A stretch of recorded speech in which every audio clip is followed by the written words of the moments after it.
Bonjour, chers téléspectateurs, amis de la Flamme TV. Je pense que vous êtes tellement nombreux. Au Bozo Landabiso en direct de la Flamme TV. Et puis, bienvenue dans votre nouvelle émission qui est le parcours des leaders scouts. Le parcours des leaders scouts, c'est une émission Oyo, la Flamme TV. Et bon, ici, pour nous immortaliser les gens de Nyonso, il y a scoutisme à niveau de la République démocratique du Congo. C'est pour cela, pour aujourd'hui, nous avons reçu pour vous le chef Alain Théodore Nzao Mavambo Luendo. C'est ça? Luendo. Voilà. Dit poulet extraverti. Alors, sans plus tarder, je passe directement pour saluer mon invité d'aujourd'hui. Comme vous remarquez d'ailleurs, nous sommes dans son cabinet. Et pas Iwapi, il y a Bibiso pour contourner cette émission. Ah, bonjour, chef. Bonjour, chef pangolin. Ah, chef, vous allez bien quand même, chef? Ah, suffisamment. Suffisamment. Ok, merci beaucoup. Tout d'abord, votre impression, parce que c'est votre première fois de passer quand même dans notre émission. D'abord, l'émission permet non pas seulement aux scouts, mais ceux qui sont en dehors du scoutisme de comprendre ce que c'est. Exactement. C'est une manière de présenter le scoutisme dans la communauté. Oui. Parce que les gens ne comprennent pas ce qu'est le scoutisme et sa mission dans la communauté. Oui. Beaucoup de personnes pensent que le scoutisme prépare les jeunes à devenir des soldats ou des militaires plus tard, alors que ça n'en est rien. Nous autres, nous avons commencé le scoutisme étant encore jeunes. Nous avons fait le séminaire, le couvent. Et beaucoup d'entre nous qui ont fait le scout sont des prêtres et ils ne sont pas des militaires. Donc vous comprenez que les gens ne comprennent pas ce que c'est le scoutisme. Donc l'émission, c'est une occasion de vendre l'image des marques du mouvement. Et c'est quelque chose de très intéressant. Votre émission permet également d'éterniser les moments vécus dans le scoutisme. Exactement. Pour rappeler les anciens ce qu'ils ont fait, leur contribution dans le mouvement. Par exemple, nous manquons les images des vieux Yoba et les autres, ceux qui nous ont précédés, c'est un problème. Pour parler d'eux, nous avons besoin de photos, non pas des images télévisées comme ça. Exactement. Ok, merci beaucoup, chef. Alors, aujourd'hui, nous sommes dans l'émission Les parcours des leaders scouts. Sur ce, nous voulons tout d'abord savoir votre début dans le scoutisme. Comment ça a été, chef? Parler de mon parcours, de mon cursus. En fait, moi j'ai commencé le scoutisme dans le Mayombe. Dans le Congo central. Dans le Congo central, au bas-fleuve. Plus précisément à l'Eprika. École primaire de Kango, Eprika garçon. J'avais quitté le collège Albert Ier, le collège Albert Ier qui est aujourd'hui le collège Boboto, pour étudier à l'internat. Parce que j'avais des problèmes d'adaptation déjà à l'époque au niveau familial. Il fallait que je m'isole un peu. Mes parents, en particulier ma mère, avaient voulu que je fasse cette expérience. Et je suis allé à Kangou, mission catholique Mayombe. Mission catholique Kangou Mayombe. Et c'est à l'Eprika, à l'école primaire, que j'ai découvert le mouvement scout. Je suis allé à l'internat. J'étais un peu turbulent. Et je connais un enseignant, Maître Mokono Massouna, Kassalo, en fait, qui est à Boma. Lui, il était l'enseignant de la 6e année A. Moi, je suis allé en 5e année primaire. J'ai repris la 5e, en fait. Et j'étais dans la classe d'Évariste. Mbadou, lui, c'était aussi l'ancien scout, Buffle. Et comme Mokolo, c'était aussi le superviseur de l'école, c'est-à-dire après le directeur de l'école, il était aussi comme le directeur des disciplines, il aimait bien coincer les Quinois. Parce qu'il disait que les Quinois, j'étais petit, j'étais turbulent. Alors pour bien s'entendre avec lui, il fallait faire le scoutisme. Parce que c'était lui le chef des troupes. Moi, j'avais toujours des punitions. Il fallait faire des fagots. Il fallait s'arcler, j'étais paresseux. Alors pour m'entendre avec ce type, j'ai accepté d'adhérer dans le mouvement. C'est comme ça que je suis entré dans le mouvement. C'était d'abord une contrainte pour fuir la chicotte. Mais après, j'ai aimé le mouvement. Lorsqu'on a commencé à faire des activités dans la brousse, dans la nature, c'est en ce moment que j'ai commencé à comprendre le mouvement. Étant l'Ouveto ou... moi, j'ai commencé directement la troupe. Parce qu'à l'Eprika, nous avons connu l'Eprika filles et l'Eprika garçons. Donc, c'était deux troupes. À l'Eprika garçon, il y avait un chef de troupe. À l'Eprika filles, il y avait une autre enseignante qui était chef de troupe là-bas des filles. D'abord, elle, c'était des guides à l'époque. Mais tout ça s'organisait sous la JMPR. Mais les groupes scouts, disons à l'époque les unités avec les branches, comment tu sais que nous avons les branches, c'était la troupe maître plan, parce qu'il n'y avait que 3 branches à l'époque. Ce qui se faisait dans les missions catholiques ne vivait vraiment pas l'idéal de la JMPR. Parce que nous avons connu le père Jean Devaux. C'était un père Scott. Et là-bas, il y avait tout un internat où tous les jeunes, comme vous appelez l'internat, vous êtes obligés d'être scouts. On nous appelait là-bas les pirates. Et c'est à ce niveau-là qu'il y avait la meute qui était dirigée par le chef Mavinga Perroquet Babar, une autre personne. Mais la meute n'avait vraiment pas fait long feu. C'était beaucoup plus la troupe qui a continué. Et à l'école secondaire, c'était à l'ECK où il y avait certains qui ont continué comme le routier directement. Parce qu'après la troupe, quand vous avez 17 ans, vous montez au plan, il n'y avait pas de compagnie à l'époque. Donc je commençais le scoutisme à Kangu. Et en 6e, je suis allé dans la classe de Maître Mokono, qui était le chef de troupe. Le chef de troupe. Je suis même devenu le président de l'école. Et tu ne pouvais pas devenir président de l'école sans être scout. Tu ne pouvais même pas être chef d'une classe sans être chef scout. C'était le principe. On élisait les chefs de classe, le président de l'école, les responsables de l'école parmi les élèves, que ceux qui faisaient le scoutisme. Donc j'ai commencé le scoutisme à Kangu. Et lorsque je suis allé au petit séminaire Saint-François Xavier, de Mbatakela, je continuais avec le scoutisme. Là, c'était les grands 6e qui étaient des aînés, qui étaient des chefs. Et j'ai rencontré un abbé qui, en fait, à l'époque, aujourd'hui il est abbé. C'était un aîné à l'époque, Tony, Mafungu Tonia. C'était lui qui était le chef de tout, c'était un grand 6e. Et moi, j'ai continué à la troupe. Pendant l'année, nous étions scouts à l'école, mais lorsque j'allais durant les vacances à Boma, je continuais le scoutisme dans l'autre groupe à Boma. Et à Kinshasa, lorsque j'ai rentré à Kinshasa, j'ai découvert le groupe IF, Unité Étoile Finance. C'était un groupe laïque qui n'était pas affilié à la JMPR. Les chefs avaient toujours des problèmes avec les cadres de la JMPR. Cette unité-là était affiliée à l'ACGESA. C'était l'amicale des anciens scouts et guides du Zaïre. Pendant qu'à la JMPR, c'était les pionniers prêts pour la révolution, et ils continuent avec les chefs scouts. Et les chefs scouts, ils étaient arrêtés par les responsables de la MOPAP, de la JMPR. Parce qu'eux, ils n'entendaient pas cette histoire de la JMPR avec le flambeau qui vous brûlait la poitrine, quoi. Ou le cœur, quelque chose comme ça. Ok, merci beaucoup, chef. Alors, par là, nous voulons savoir votre progression dans les mouvements. Si vous pouvez nous parler de votre progression dans les mouvements scouts. Évidemment, à Kangu, j'étais dans des patrouilles. C'était d'abord la patrouille de Bif. Et puis, c'était la patrouille des hippopotames. J'étais même devenu CP. Lorsque je suis allé en Batekela, il y avait d'aller les patrouilles. Moi, j'ai créé encore une patrouille des hippopotames. J'ai fait les CP. Et je suis même devenu premier CP en Batekela à l'époque. Et quand je suis revenu à Kinshasa pour faire le scoutisme à l'étoile filante, à l'IF avec chef requin, c'était un Angolais, celui-là. Il m'a été permis de créer encore la patrouille des hippopotames. Parce qu'en Batekela, j'avais la facilité d'être en contact avec des Belges, grâce à Père Jean Devaux. Donc j'avais la facilité de commander des insignes qui venaient. Donc moi, j'amenais des insignes en original à Kinshasa. Mais il m'était facile d'avoir la partie des hippopotames. J'ai encore des nez d'épaule que j'utilisais à la troupe, dans mes armoires, vous comprenez. Donc je continue comme ça. Alors, en 91-92, c'était les examens d'État.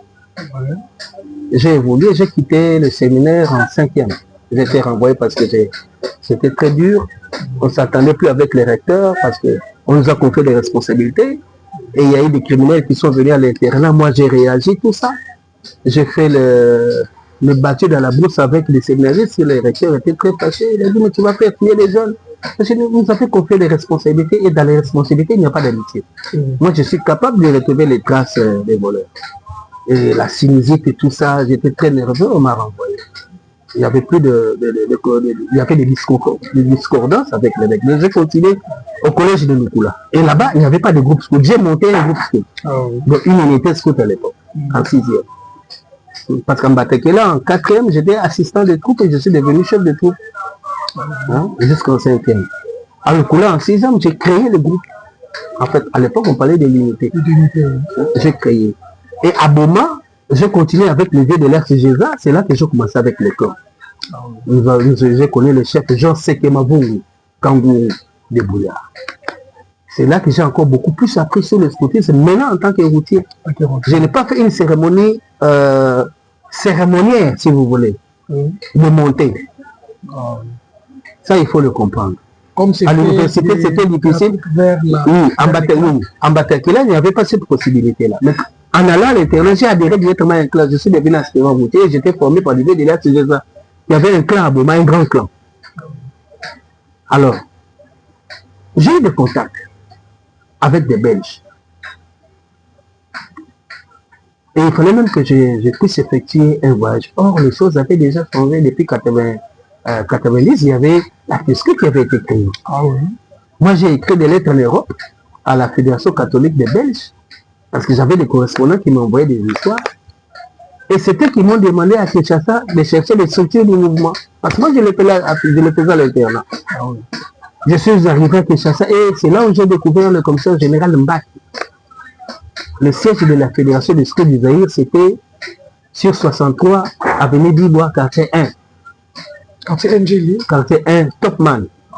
C'était dans sa résidence, il avait, comme moi, il avait un bureau privé qu'il a comment dirais-je, transformé en bureau de la FESCO. Le premier siège de la FESCO, c'était chez lui. Et j'ai parlé avec lui. Mais j'ai présenté les lettres de la Belgique. Lui aussi m'a présenté les lettres que j'avais écrites au bureau mondial et à la Fédération des Scouts. C'est toi qui as écrit cette lettre. Oui, mais c'est moi. J'étais surpris. Mais comment c'est moi le chef de tous les scouts du Zaïre? Quand tu écris en Europe, tu ne sais pas qu'il y a des chefs. Moi, je ne savais pas. Moi, j'ai évolué dans le village. J'ai évolué dans le Mayombe. Hein? C'est dans le village que moi j'ai fait le scoutisme. Et il m'a apprivoisé. Chaque fois que je rentrais à l'internat, je continuais le scoutisme. Mais quand je revenais à Kinshasa, j'étais là-bas dans son bureau. Il a commencé à m'apprendre l'administration du scoutisme. J'étais un secrétaire permanent bénévole de la fédération. En 6e année. Donc pendant les vacances, j'allais travailler là. Et c'est lui, en 92, vers la fin, qui m'a recommandé de rejoindre les clans Soleil-Levant. Les clans Soleil-Levant, oui. C'était le premier clan lancé par l'association des scouts de Kinshasa. À l'époque, c'était l'association régionale des scouts de Kinshasa, dirigée par le chef René Yoba Itika. René Quentin Yoba Itika. C'était le commissaire régional. À l'époque, il n'y avait pas de commissaire provincial, c'était le commissaire régional. Et le chef de clan, régional, c'était Gilles. Moi, là, c'était lui notre chef de clan.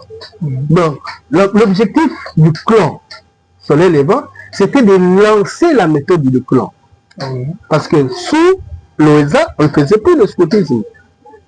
Le scoutisme a repris en fait sous l'OESA en 80.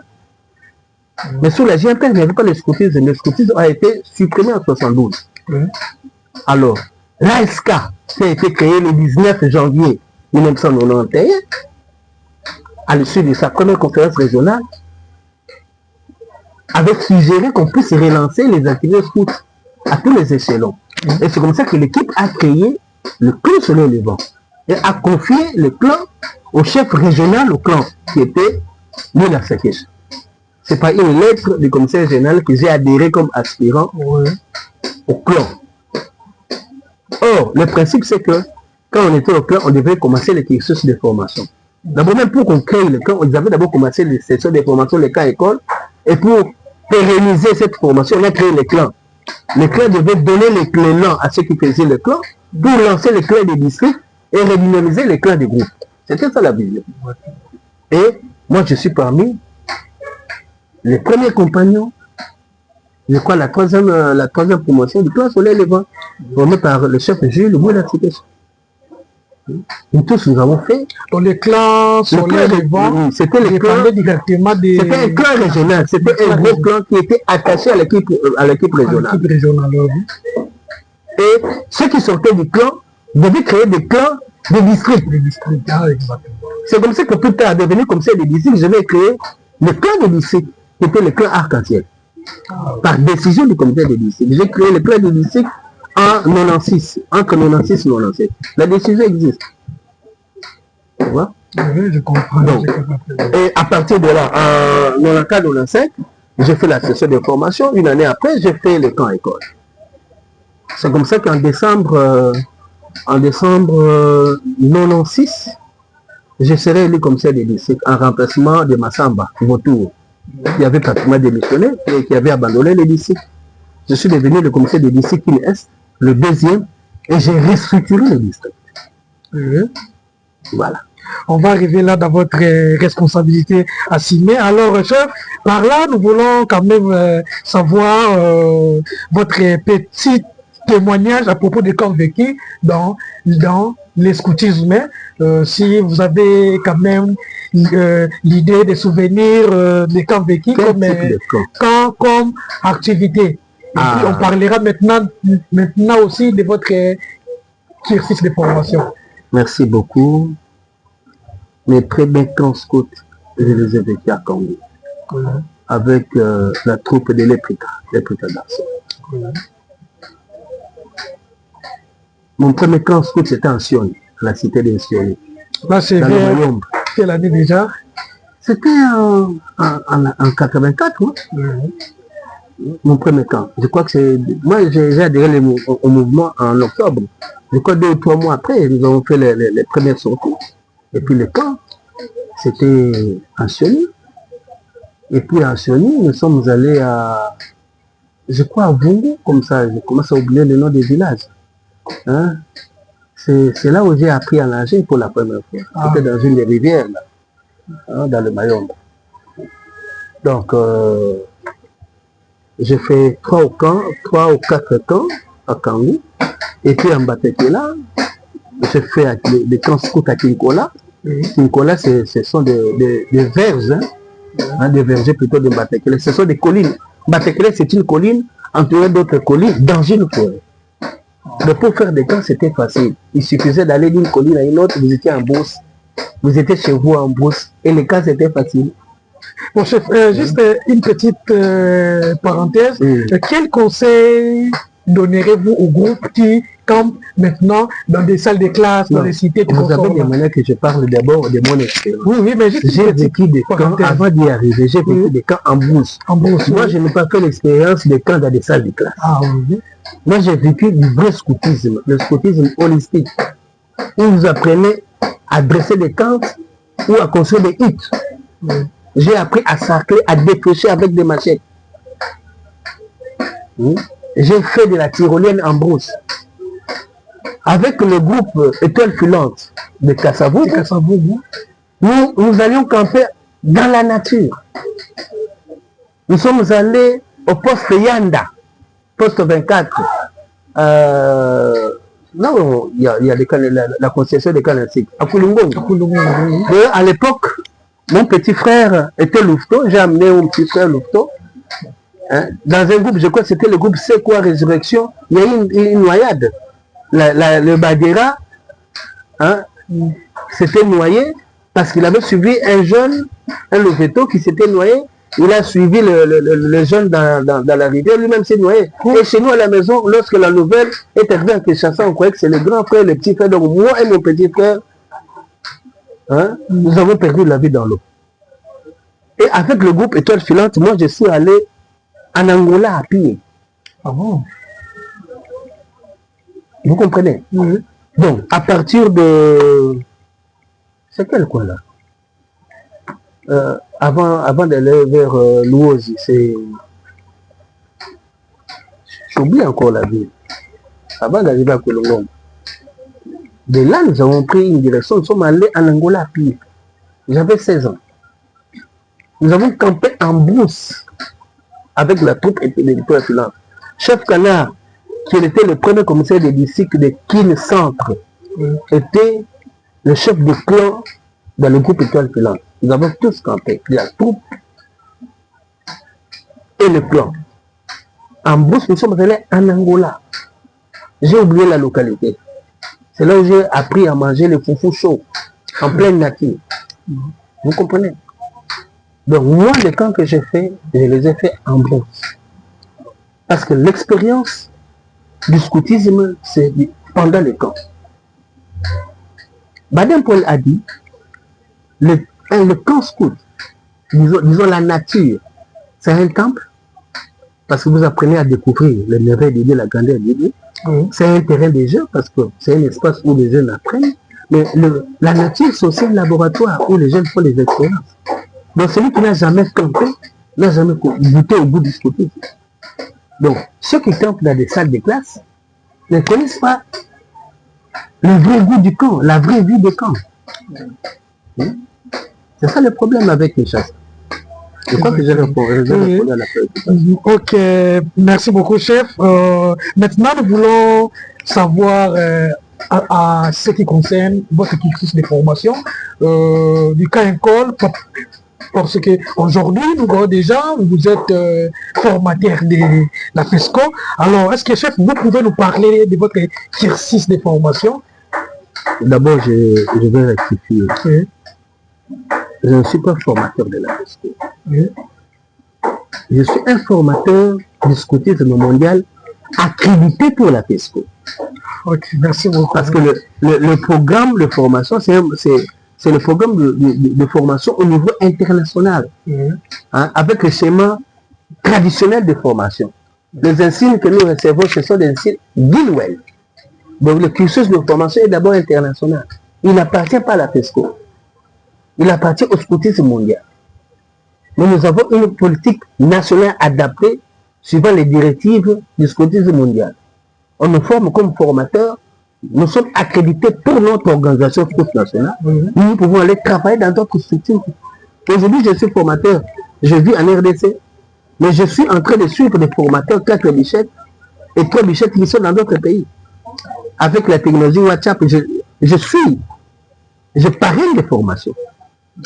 Je fais la guidance des formateurs. Ne t'en fais pas. Donc, ma qualité de formateur n'est pas attachée à la FESCO. Elle est attachée à l'organisation scout mondiale. Ok. Ça, c'est un principe. Bon, voilà. Chef, pour le cursus, nous, à l'époque, sous la SK, la politique de l'équipe provinciale ou régionale à l'époque voulait qu'avant que les gens ne commencent le cursus normal, ils commencent par un tremplin. C'était la session d'information. La session d'information. La session d'information au scoutisme. Donc l'équipe de Yoba, avec un commissaire régional à la formation, Adolphe Mbenza Ouamese, ils ont fait créer un autre cadre. Donc vous faites d'abord la session d'information qui vous donne les éléments rudimentaires, les éléments, les ABC des scoutisme, et puis vous faites le camp école. À partir du camp école, on vous oriente suivant vos unités. Vous commencez maintenant la formation préliminaire proprement dite. Et puis le camp école, vous avez le camp training. Le camp training, vous avez le camp bâtiment. Et moi, je fais la session de formation. Je crois que j'ai même mon attestation. J'ai fait la session d'information du 30 juin au 23 juillet 1995. Et l'attestation a été délivrée le 14 octobre 1995. Voilà. Je crois que c'est ici. Nous avons commencé par la session d'information. Et le cas école, je l'ai fait une année après. J'ai perdu le brevet. Outre cela, nous avons d'autres stages dont je parlerai après. Mais après, j'ai fait le camp training, le camp école, la session de formation de l'unité pédagogique, c'était Adolphe. Mais le camp training, je l'ai fait avec Bangalamou, le mec qui était le commissaire régional à la formation qui avait remplacé Mbenza, parce que Mbenza a été coopté à l'équipe nationale de Safa. Donc j'ai fait mon camp training à l'époque. C'était en août, hein, du 19 août au 26 août 97. J'ai fait, c'était la deuxième promotion de l'ASK. La première promotion, c'était Ngazadi. Le camp training 93 de Ngazadi. C'était la première promotion. La deuxième promotion de l'ASK, c'était 97. Nous Zizi là, nous avons fait le Zizi là. Et après le Zizi là, j'ai fait le camp Badge de Bois à Ndouizi. J'ai fait le camp Badge de Bois à Ndouizi. Il fallait comprendre qu'il y avait un problème. Beaucoup de gens ne vous le diront pas. Le stage Wood Badge, c'était quelque chose de rare parce que le dernier camp Wood Badge qui avait été fait pour ce pool-ci, je crois que c'est en 1966. C'est les chefs Yoba, les Sassa qui avaient fait ça à l'époque. Mais pour organiser le camp Wood Badge, c'était un problème parce que tous les 4 bichets avaient peur d'organiser le camp Wood Badge. La commission nationale de la formation, c'était le vieux Danga. Il y a eu un consortium, une idée, où nous nous sommes retrouvés parce que moi j'ai participé à cette réunion. C'était juste en face du marché de la liberté. Une réunion que nous avons tenue jusqu'à 3 heures pour convaincre les vieux formateurs du Congo central à l'époque qu'il fallait à tout prix faire un Wood Badge.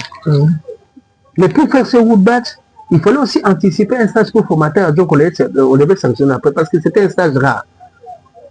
La première formation, le premier stage formateur adjoint, c'était en 93. Le stage pour formateur, non, en 83. Le stage pour formateur, c'était en 1985.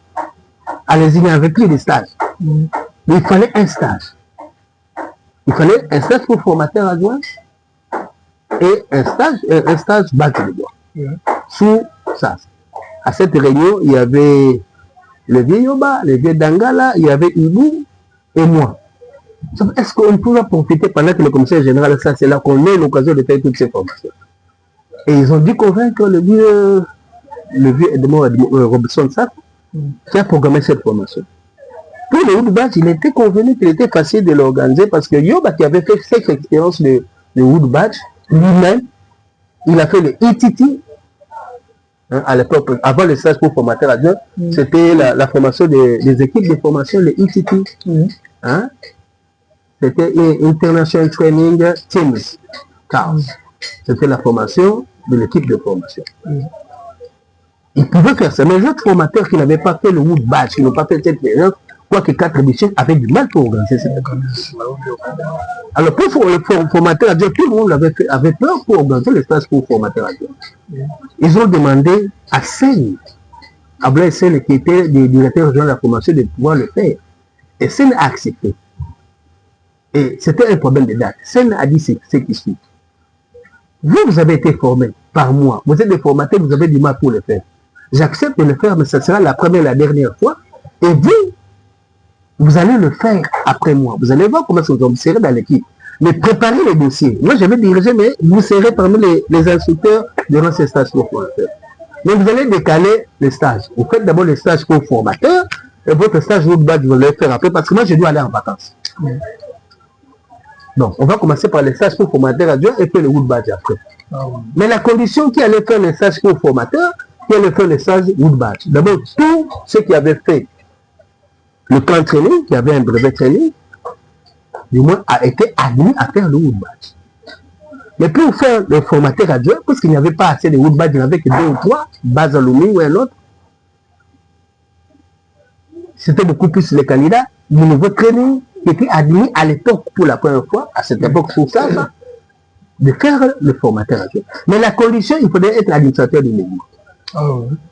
Donc, tu es chef training, tu es candidat pour faire le badge bois, mais parce que tu es administrateur du mouvement, tu vas faire le stage pour formateur adjoint. On vous suit d'abord pour le stage badge de bois. Et après, on pourra vous nommer formateur adjoint. C'était comme ça le planning. Donc, tout a été préparé. L'instruction a été donnée au district d'envoyer des formulaires. Et moi, comme c'est le district Est, j'ai envoyé des formulaires, j'ai précisé. Nous pourrons faire le stage pour formateur adjoint que le chef du niveau training, qui sont administrateurs, soit au fait de l'équipe provinciale, soit de l'équipe des districts, ou bien chef de groupe exceptionnel autorisé par le commissaire des districts. C'est comme ça que nous avons eu cette grâce. Mais les jours pour s'embarquer pour la formation, nous avons dit, nous allons faire d'abord le formateur adjoint à Matadi. Et puis nous allons aller en Beauce pour continuer avec le Wood Badge. Ceux qui n'avaient pas fait le formateur adjoint, ils allaient nous suivre pour le Wood Badge en Beauce. Sans avoir les Telex un jour avant. Il dit, vous êtes des formateurs. Et vous voulez que moi je puisse continuer à venir vous former les formateurs alors que vous êtes formateur. Je ne viendrai plus. Prévenez-vous pour faire cette formation. C'était la pagaille. Le chef d'Angala a présenté ses études. C'était le commissaire national de la formation. Il a dit qu'il était disponible. Il avait des cours. On devait désigner ces personnes. Le commissaire général, ça s'était passé. Alors il a nommé provisoirement Yoba comme commissaire national de formation pour qu'il dirige. C'était ça la vision. Pour qu'il dirige ces stages. Et dans la maîtrise, il y avait Yoba comme directeur pédagogique, il y avait Maman Maloua, il y avait Sassa lui-même qui était formateur, et il y avait le jeune Tambo Makepa, Castor. C'est eux qui ont dirigé le stage pour formateurs que nous avons fait à Safari à Matadi. Donc voilà, à Matadi. Ouais, nous avons fait le stage pour formateurs adjoints du 15 décembre 1997 au 21 décembre 1997. Aussitôt terminé avec le stage pour formateur adjoint, nous avons embarqué dans des grands véhicules. Nous sommes allés à Louise en forêt pour faire le Wood Badge. Le Wood Badge, oui. Voilà. Et le Wood Badge a eu lieu du 21 décembre au 27 décembre 1997. Avec Yoba toujours comme directeur pédagogique. Et c'était terrible. Une autre expérience de la formation des adultes en Beauce. J'ai fait le camp training de Louisizi là. Et j'ai fait le Wood Badge de Louisizi. Alors que les camps écoles, c'était dans les écoles. Comme nous le faisions d'habitude. Mais là, c'était vraiment l'expérience du scoutisme en Beauce comme chef. Donc, je crois que cette phase sur le stage, c'est une autre paire de manches. Une autre, c'était la nomination. Et la nomination est intervenue à l'issue d'une réunion. C'est eux-mêmes qui ont décidé. Ils ont estimé qu'ils pouvaient nommer au même moment les Wood Badge et les formateurs. Hein? Et l'équipe nationale s'était réunie le 4 juin 1998 au domicile du commissaire général pour nommer. Ça, c'est la nomination de toute l'équipe. Et moi, j'ai la copie. Je garde les copies et des certificats de nomination et des PV. Parce que la nomination de Wood Badge des formateurs et des formateurs adjoints, ça se fait par un PV de l'équipe nationale et jamais par une décision du commissaire général. Jamais. Ça, c'est le début. Donc, nous avons une expérience et de l'histoire par ça, avec ça. Voilà, ceux qui ont siégé, et même de ceux qui sont venus de Lumbashi, ils ont statué pour le Wood Badge, pour le Kivu, pour le Bas-Congo à l'époque. Ils ont statué pour le Katanga, pour Kinshasa. J'étais parmi les nominés Wood Badge.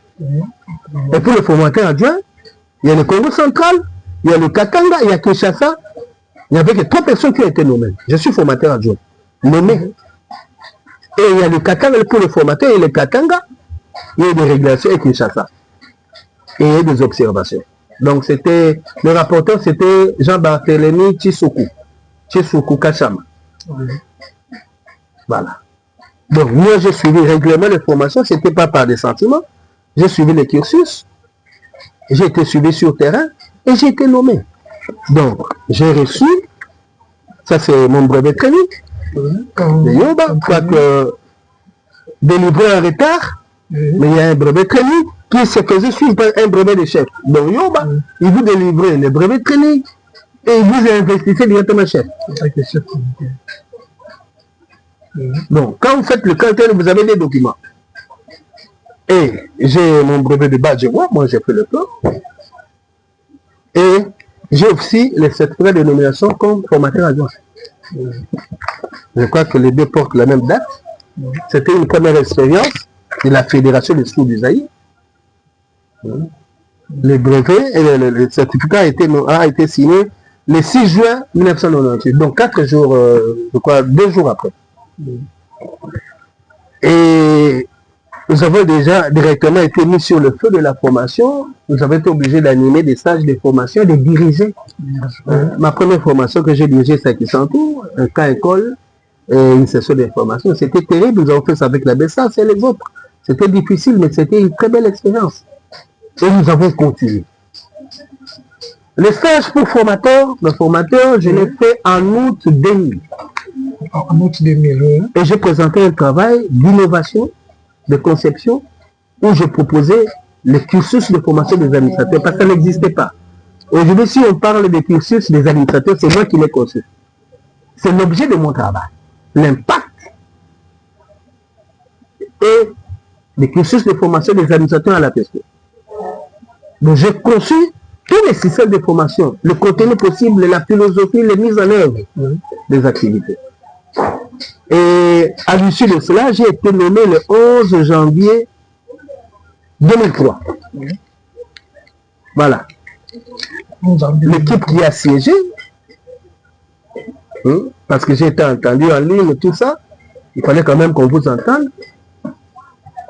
La réunion a été dirigée par Jean Kalenga Kalala, Pierre Kakamba Kabasubabo, Pierre Kadiamoule Mouke, Stani Chibangu, Ajalo Bakasanda et Bakanichi Soukou. Ils ont siégé. Il n'y avait même pas un Kinois. Aucun Kinois. Et ils ont évalué sur base des documents qu'il y avait et sur base des travaux présentés par le chef Serval, Moulo Bekala, qui était notre directeur pédagogique. Il a fait des suivis à Kinshasa même. C'est comme ça que nous avons été nommés. Voilà. Parce que voici ceux qui ont été nommés. Un instant, non, oui. Écoutez. Oui. Alain Théodore Nzamavambu, Kassanda Chipepele, Moko Nomasunda, c'est lui qui était mon chef de troupe, mais ça c'était pas une inadvertance. Nganzo Kapela, Komba Tusevo. Voici les personnes qui ont été nommées. Qui ont été nommées le 11 janvier 2003. Ça a daté de ce que je suis devenu formateur. Mais pour n'être investi que en février 2008. Oh. Allez-y comprendre. Hein? Et le certificat a été signé plus tard par ça. Voilà. J'ai perdu le certificat. Le duplicateur a été établi. Allez, par ça toujours. Et puis, un autre duplicateur a été établi en 2009 par Makolo. Alors, qui peut organiser les stages pour formateurs? Ce sont les organisations scouts nationales membres de l'OMS. L'UNESCO n'est pas une organisation scout nationale membre. Donc, ils n'ont pas les droits, ils n'ont pas qualité pour organiser des stages de formation structurés, reconnus par le scoutisme mondial. Ils ont fait la formation. Excusez-moi, ils sont quand même des formateurs. Non, ils sont formateurs. On devient formateur quand? Il y a tout un processus pour devenir formateur. Il faut que dans le cursus, il faut être nommé par une structure habilitée. C'est l'équipe nationale à la formation d'une organisation scout nationale, membre de l'OMS qui vous nomme comme formateur. C'est pour ça que vous êtes formateur du scoutisme mondial. Parce que votre organisation scout nationale doit être affilié au scoutisme mondial. J'ai été formé par les chefs d'État quand même. Écoute, tout ce qui est fait dans la dissidence n'est pas du scoutisme. Parce que le principe scout, on veut des scouts et loyaux. Dans la loi scout, on dit le scout est loyal. Il ne faut pas faire le scoutisme comme vous le pensez. Comme le disait le vieux quand vous ne marquez pas. Le scoutisme, ce n'est pas ce que vous pensez. Le scoutisme, ce n'est pas ce que vous croyez. Le scoutisme, c'est ce que vous faites et que vous faites bien pour le bien des autres en respectant la norme. Le scoutisme, c'est une marque déposée. Le scoutisme, c'est la constitution de l'Organisation mondiale du mouvement scout, adoptée par les associations qui avaient fait le scoutisme de Baden-Powell pendant que Baden-Powell était vivant. Il a agréé et en juillet 2022, en 1922, ils ont créé l'Organisation mondiale du mouvement scout. Baden-Powell a ligué le scoutisme à l'OMS. Mais le scoutisme n'appartient plus à Baden-Powell. C'était un bien, une marque déposée de l'OMS. Et c'est l'OMS qui agrée les organisations scouts nationales. La Constitution dit, quand est-ce qu'une organisation scout nationale peut devenir membre de l'OMS? Il y a des critères, vous devez avoir une personnalité, j'ai dit. Vous devez fonctionner, vous devez vous conformer à la norme du scoutisme mondial. Et vous devez être agréé par la conférence mondiale. Est-ce que vous comprenez? C'est pas que vous nous arrangez, non. Nous faisons la décision, nous allons créer quelque chose, nous portons tout la faute. Ça, c'est de la faute, vous n'êtes pas loyal. Et c'est une seule organisation scout nationale par pays. Ça, c'est la Constitution qui le dit. Vous dites, vous êtes scout, vous ne respectez pas la Constitution de l'Organisation mondiale. Vous appliquez les principes fondamentaux. Non, vous êtes des malades, excusez-moi. Les principes fondamentaux, les gens ne le comprennent pas. Il y a ce qu'on appelle l'aspect pédagogique des principes fondamentaux du scoutisme.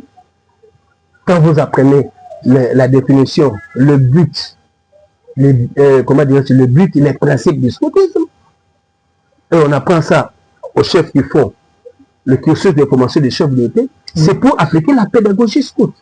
Ça, c'est l'interprétation pédagogique.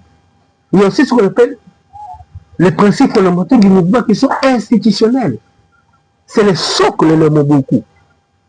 Si vous êtes en dehors de ce cadre-là, vous ne faites pas le scoutisme. Et c'est le chapitre 3 de la Constitution qui fixe la norme pour qu'une organisation scout nationale soit considérée comme une organisation scout. Quand vous créez votre organisation-là, pour qu'elle soit considérée comme scout, elle doit remplir des critères. C'est là les principes fondamentaux institutionnels du scoutisme. Mais quand vous êtes en dehors de ces structures, vous avez besoin du scoutisme. Vous faites la dissidence de scoutisme, vous dites que vous êtes scout. Vous organisez des formations en fraude. Et vous achetez en fraude en Angola les insignes que vous portez sur vous. Vous êtes des fraudeurs. Or, le scout est loyal. Donc, tout ce qui est fait en dehors de ce ce n'est pas du scoutisme. Non. Non. Tous ceux qui sont faits en dehors des structures officielles et reconnues par l'Organisation mondiale du monde scout ne sont pas scouts. Ce n'est pas du scoutisme. C'est comme le groupe K dans le scoutisme, dans l'Église catholique. Ils singent le scoutisme. Mais ce n'est pas le scoutisme. C'est comme les délégués en monde. C'est fondé sur les principes scouts. Mais ils ne sont pas scouts. Hein? La communauté Bondeko, avec l'église Bondeko, le père Arthur, c'était un routier de départ. Il a créé l'idéal Bondeko avec l'idéal du clan. C'était un woodmatch clan. Mais pour autant, la communauté Bondeko, ce n'est pas la communauté de routiers du scoutisme. Le Xavéry, ils ont sergé le scoutisme, ce n'est pas le scoutisme. Mais le scoutisme que lorsqu'on respecte les normes, ce n'est pas lorsque vous prenez le Coca-Cola, cette sensation s'appelle le coq. Vous dites, nous, au Congo, nous avons souvent le mal de dos, il faut ajouter le tangaous. Quand vous ajoutez le tangaous, ce n'est plus le coca. Parce que le coca, c'est une marque de produit. Les ingrédients, la composition est déjà calculée, réglementée. Donc tu ne peux pas ajouter autre chose, sinon ce n'est pas le coca. L'Organisation mondiale du monde scout, vous dit pour faire le scoutisme, voici la norme. Vous faites autre chose, vous dites que vous êtes des scouts. Donc là, on peut conclure que non, les NASCO ne sont pas des scouts. Non. Si vous restez dans les principes, vous les appelez que scouts parce qu'ils portent l'uniforme. Vous pouvez aussi acheter quelque chose dans le combat. Tous ceux qui achètent les téléscouts dans les prépairies, ils sont scouts. Non, excusez. Est-ce qu'ils sont scouts? Non, parfois, ils peuvent porter les gens avec des insignes. Voilà, ils ne sont pas scouts. Le scoutisme, c'est un esprit. Le scoutisme, ce n'est pas l'uniforme. Le scoutisme, c'est un esprit. Le scoutisme, c'est une manière de faire les choses. Suivant les valeurs. Le scoutisme, c'est l'ensemble des valeurs. Excusez-moi. Même moi, si je sors des valeurs, je peux avoir 20 bichettes, je ne suis pas scout. Aujourd'hui, nous avons des problèmes à Kinshasa. Quand vous lisez ce qui se passe dans les plateformes, WhatsApp, vous posez la question, est-ce que je suis chez les scouts ou pas? Parce que ce que les gens se disent, ce n'est même pas fraternel. Ils pensent au scoutisme, mais ils sont en dehors de la norme. Ok, merci. Donc, il ne faut pas... excusez, ça c'était... Je voulais être ferme. Oui, je ne suis pas contre... S'ils veulent faire le scoutisme, ils rentrent dans la norme. Porter l'uniforme scout, danser avec les enfants, c'est pas le scoutisme. Faire le scoutisme, c'est être dans la norme. Vous quittez l'église catholique, vous construisez, vous achetez des chasubles et vous dites que vous êtes évêque. Alors que Rome ne vous reconnaît pas. Ça, c'est de la folie. Excusez-moi. Merci beaucoup, chef. Là, nous avons parlé de votre cursus de formation. Alors, chef, maintenant, vous pouvez nous parler de vos responsabilités assumées au sein des structures de la PESCO. Il y en a plusieurs. D'abord, j'ai initié des groupes scouts. J'étais responsable parce qu'un groupe scout reconnu, affilié, reconnu par les districts tout simplement, c'est déjà une structure locale de la Fédération scout de la ville d'utilisation. J'ai créé le groupe du Randal, lorsque je revenais du couvent, de temps en temps, en 91, mais il a été formalisé en mars 93, le groupe Scout Durandal. Ça, c'est un groupe que j'ai créé à Saint-Angèle. Quoi que les jeunes qui sont là, ils ont changé le groupe à Lascalo, ils ont fait autre chose. Mais le groupe que moi j'ai créé, c'est le groupe Durandal que moi j'ai créé.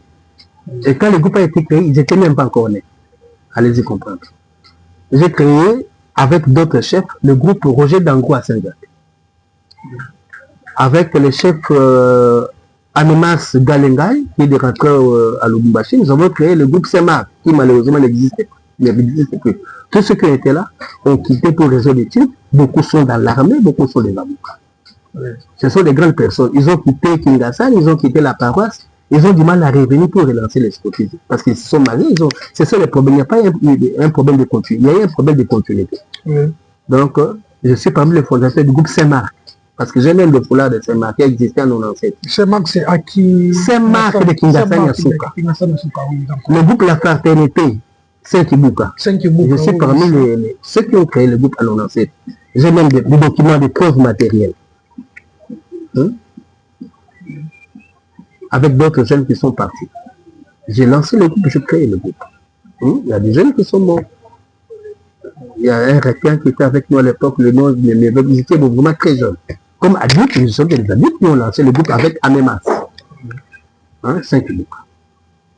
Alors, quel est votre groupe encore? J'ai créé le groupe Horizon de Bibois.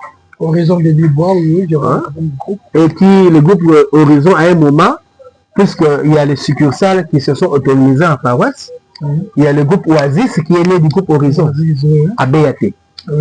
BAT Kimboto. C'est un groupe qui est sorti de Oasis que j'ai créé et je suis parmi les initiateurs du groupe Oasis qui est dans la procédure d'enregistrement au niveau du district. J'ai été chef de clan à Sainte-Agnès. Après le chef Maleba, j'ai restructuré le clan de Sainte-Agnès. D'Indjili. C'était le 46e groupe scout affilié à Alaska, officiellement. Donc j'ai été chef de clan là pendant que j'étais commissaire des lycées, pour lancer, pour booster, pour donner le modèle et l'histoire. Ça, ce sont des charges que j'ai assumées au niveau local. Mais au niveau de la grande structure, au niveau de base, j'ai été commissaire des lycées, élu en 96. J'ai fait 2 mandats. Et comme il y avait une crise, j'ai continué. Le district Kim Est. Oui. Et le premier district à avoir un siège avec une administration, c'est Kim Est. J'ai posé les jalons de ces lycées. Parce que lorsqu'il y a eu la remise de reprise avec l'ancienne guide, ce qui m'a été remis à la remise de reprise, c'était un étendard déchiré. Pas même un document. Même pas de correspondance que j'ai adressé au district à l'époque. Donc j'ai tout reconstruit. En 2003, j'ai passé le flambeau à Rémi Kanza. Le voile, perroquet, le commissaire supérieur de la police. C'est lui qui m'a remplacé comme commissaire. Il était membre de l'équipe et je l'ai préparé. Je l'ai longtemps préparé pour diriger le district.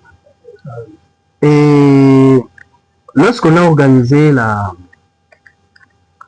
4e conférence provinciale du Scout de Kinshasa, j'étais dans la commission préparatoire. Comme je connaissais les failles de la norme, c'est moi qui ai conçu le règlement intérieur. J'avais comme assistant Luc Mania, qui était de Sainte-Agnès, et Teddy Tibazèbre, dans la commission, nous avons créé, Maestro, nous avons soumis les textes qui ont été adoptés. Donc, c'est sur base du règlement intérieur de l'ASCA, le 2 avril 2006, que l'ASCA s'est restructuré. Parce que l'ASCA, c'est son règlement intérieur. Et sous Yoba, le règlement intérieur, c'était sa pensée. Donc l'ASCA, c'était Yoba. Pour prendre l'indépendance, il fallait rédiger un règlement intérieur. L'ASCA est devenu indépendant de l'individu Yoba avec son règlement intérieur constitutif. Le RIC ASCA. À ces assises-là, j'ai été candidat, je n'ai pas été élu. C'est Joseph Sangwa Yampaka qui est venu de Lubumbashi, qui a été élu comme commissaire provincial. N'est-ce pas? Moi, il m'a récupéré, j'ai refusé, mais il a tenu que je sois de l'équipe pour l'aider à restituer l'ASCA, à continuer l'œuvre sans être le commissaire provincial. Évidemment, j'ai travaillé sur ce mandat. Mais lorsqu'il est allé en Europe pour continuer le soin sur appel de ses enfants, il m'a laissé l'intérim. Et j'ai convoqué la conférence provinciale, la 6e, c'est là où j'ai été élu. Ah, oui. Mais avant cette conférence, il y a eu la conférence nationale de 2008, où je suis allé représenter l'ASCA comme commissaire provincial intérimaire. Et j'ai apporté le problème de la dissidence et de l'immersion de l'ASPEC. La conférence a pris une résolution, parce que les gens de l'ASPEC sont venus pour représenter Kinshasa. Vous êtes dans la dissidence, comment est-ce que vous représentez Kinshasa et venir à la conférence de la PESCO alors que vous êtes autre chose? Vous voyez un peu cette folie-là. Donc, dans votre mandat, étant que commissaire intérimaire d'abord, intérimaire, l'ASPEC est... Je suis venu en conférence en 2000, parce que là, l'ASPEC existe depuis 2003. Ah, oui. Ça, c'est une autre histoire. Nous ne sommes pas venus parler de l'ASPEC, nous sommes venus parler de mon cursus. Oui, exactement. Alors, à la conférence de 2008 en octobre, nous avons fait un gentle agreement. Moi, j'ai accepté que Yoba soit dans la délégation de Kinshasa parce que c'était une honte devant toute la République et que Kinshasa vienne avec ses soldats à la conférence. C'est moi qui ai admis que Yoba vienne dans la délégation. Pour qu'on résolve bien ces problèmes au niveau de la conférence. De la commission de contentieux, pour la première fois que nous avons une commission de contentieux, où Yoba a pleuré, il a demandé pardon à la conférence, nous avons des images, nous avons des vidéos. Il a reconnu le commissaire provincial qui était de Kinshasa. Vous comprenez? Et c'est là où on a parlé même de la fabrication de bichettes, c'était tout un problème. La mine du Hara qui est venue représenter le bureau mondial a tapé sur la table. Là, ça c'est grave, c'est la prison. Parce que ce sont des marques de production qu'on ne peut pas fabriquer. Les bichettes que les gens de l'UNESCO portent, c'est fabriqué en Chine à l'époque. Vous comprenez que c'est vraiment... C'est pas loyal. Ce qui est déloyal, c'est pas le scoutisme. Donc, il y a eu une résolution de cette conférence qui a dit que je convoque la conférence extraordinaire. Parce que moi, j'étais un intérimaire.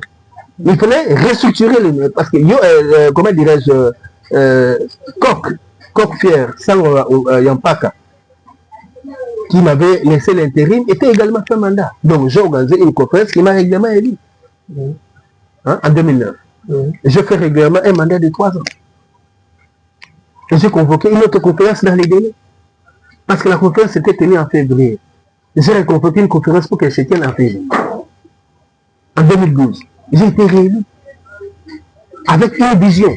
La première vision du premier mandat, c'était asseoir la structure du mouvement. Il fallait autonomiser les districts. Aujourd'hui, les districts sont autonomes pour faire certaines choses. En fait, l'autonomie surveillée. C'est l'autonomie surveillée parce que les districts ne sont pas autonomes. Mais j'ai fait des données pour qu'il y ait beaucoup de pouvoir au niveau des districts. Parce qu'à l'époque du Yoba, il y avait l'équipe régionale. Et les districts faisaient partie de l'équipe régionale élargie dont le chef c'était le commissaire régional. Donc le commissaire des districts ne fait que des étiquettes. Moi j'ai fait des données pour que le commissaire des districts soit élu à l'Assemblée générale. Parce que je suis le premier commissaire des districts à être élu à l'Assemblée générale. Ceux qui m'ont précédé, ils ont été nommés par Yoba pour créer les districts. Et j'ai fait des données pour que cela soit inséré dans les règlements intérieurs de l'ASCA, qui est beaucoup plus vieux que le statut de 2008 qui a restructuré la PESCO, parce que le statut de 2008 qui a restructuré je suis le rédacteur. Il fallait commencer par le statut de 91, qui nous a acquis l'agrément par la République démocratique du Congo. Il fallait l'adapter à la nouvelle loi sur les ASBEC. Il fallait l'adapter à la constitution de l'OMS. C'est comme ça que j'ai rédigé le statut du 20 octobre 2008. Dont nous avons obtenu la personnalité juridique. La procédure de la personnalité juridique de la FESCO, c'est toujours moi qui ai fait la démarche sous ma colle. Donc, non pas seulement que j'ai conçu le règlement intérieur pour restructurer l'ASCA, mais j'ai donné une forme à la FESCO. Donc, le secret de la FESCO, de sa structuration, je la maîtrise. J'ai conçu les statuts. J'ai défendu les statuts. D'abord, j'ai envoyé tous les projets des statuts à toutes les provinces avant la conférence qui a élu Macron. Sur la tribune, j'ai défendu article par article. Et le statut a été adopté article par article. Le statut de la FESCO d'octobre. Je devais justifier pourquoi tel article, pourquoi telle tournure, pourquoi telle nuance. Et les associations provinciales se sont attribués les textes. Ils avaient déjà les textes 3 mois avant. C'est pas que vous allez en conférence, on vous propose les statuts, vous adoptez, vous modifiez les statuts. Non. 3 mois avant, les gens avaient déjà les projets. Et qu'il fallait maintenant justifier pour que les gens l'adoptent. Mais on n'a pas eu le temps pour adopter le règlement intérieur organique qui explique dans les détails le fonctionnement des statuts, qui avait été renvoyé à la conférence extraordinaire d'octobre 2009. Mais malheureusement, en octobre 2009, nous avons seulement adopté les politiques la politique de la formation, c'est-à-dire la politique de la gestion des adultes, le programme, la charte graphique, et ainsi de suite. Mais on n'a pas eu le temps pour adopter les règlements organiques qui devaient accompagner les statuts d'octobre 2008. Parce que c'est un texte juridique. Il fallait l'étudier en profondeur, adopter ces articles par article. Ce n'est pas quelque chose qu'on imposait. Vous concevez, mais les gens doivent prendre connaissance de l'esprit juridique. Vous n'êtes pas juriste. Vous savez, on dit ou des jus ou des secrétas. Ou des secrétas ou des jus. Là, il y a la société, il y a le droit. Et il y a le droit, il y a la société. Il ne faut pas dire que vous avez besoin juriste. Mais sans le droit, vous ne pouvez rien faire. Dans la FESCO, c'est une personne morale qui est soumise à la loi sur les ASBEL. Donc les statuts doivent être conformes à l'esprit des ASBEL, à la lex-fori, la loi interne du pays. Avant de se conformer à la constitution de l'Organisation mondiale du mouvement scout, la FESCO est d'abord une personne morale de droit congolais. De droit congolais. Donc la FESCO doit être conforme à la loi congolaise. Parce que pour être admis comme membre de l'Organisation mondiale du mouvement scout, vous devez d'abord avoir la personnalité juridique de votre pays. Exactement. Au niveau de l'Organisation mondiale du mouvement scout, ce ne sont pas les personnes physiques qui sont membres, ce sont les organisations scouts nationales qui sont membres. Ce sont des personnes morales de droit. Donc vous devez être considéré juridiquement dans votre pays. Vous devez exister en droit par rapport à la lex-fori, c'est-à-dire la loi interne du pays. C'est comme ça que nous avons eu ces beaux textes.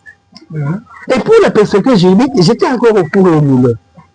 Le document était préparé par l'équipe nationale, c'était non conforme. J'ai tout modifié. Je suis allé débattre avec le directeur de culte association pour que cela montre et pour que le ministre ici l'arrête. Donc si nous avons l'arrêté de la personnalité juridique, c'est toujours moi. Hein? Je ne veux pas me jeter des fleurs, mais c'est quelque chose que les gens doivent reconnaître. Vous avez besoin de l'histoire. Oui, c'est ça. Voilà, vous allez donc comprendre que je contribuais à cela. J'ai contribué à la politique mondiale. Qu'est-ce que j'ai dit? À la politique nationale de la gestion des ressources adultes. Parce que Adult Scouting a commencé en 90 avec une résolution de Paris, des conférences mondiales de Paris. En 93, il y a eu la conférence mondiale de Bangkok qui a pris maintenant les principes adultes dans le scout pour en faire une politique, la politique mondiale des ressources adultes, qui à Curitiba, au Brésil, a été encore modifiée en 2011. Maintenant, on parle de la politique mondiale des adultes dans le scoutisme. Il y a une nuance. C'est le même texte, il y a une nuance. Dans la politique mondiale des ressources adultes, on voit que les bénévoles des chefs scouts pour être gérés dans ce cursus-là. C'est un cursus de gestion des adultes. Comment les gérer donc? C'est ça la politique mondiale des ressources adultes. Et c'est sur base de cette politique que nous avons conçu la politique mondiale nationale des ressources adultes. Mais avec les textes de Curitiba, du Brésil, on parle d'adultes dans les scouts, c'est-à-dire pas seulement les chefs scouts, même les non-scouts, ils sont fonctionnaires, tout travail des structures, même les personnels du mouvement, entrent dans ce cursus parce que ce sont des adultes qui viennent aider les scoutistes à fonctionner. C'est ça la seule nuance. Parce qu'à part la politique mondiale des ressources adultes, il y avait la politique des bénévoles, qui est encore notre politique spécifique. On a fusionné les deux. Et ça, ce sont des particularités que beaucoup de gens ne maîtrisent pas aujourd'hui. Vous parlez de ADS, vous ne comprenez pas l'esprit de ces textes. Et c'est comme ça que les gens créent des confusions jusqu'à aujourd'hui. Et j'étais parmi les gens qui ont insisté de la manière dont ces textes devaient se présenter pour la FESCO. Avec un chapitre spécifique sur le système de formation dont on a inséré le cursus de formation des administrateurs dont je suis le principal concepteur de mon travail de formateur d'août 2000. Et j'en suis fier. Donc on ne peut pas parler de la formation des administrateurs du mouvement au sein de la FESCO sans parler de Poulenc Savien. Je suis le père géniteur de ces cursus. Okay, merci chef. Voilà. Là, nous avons vraiment compris. Mais juste un petit mot, qu'est-ce qu'on peut retenir de votre parcours étant que commissaire provincial de l'ASCA?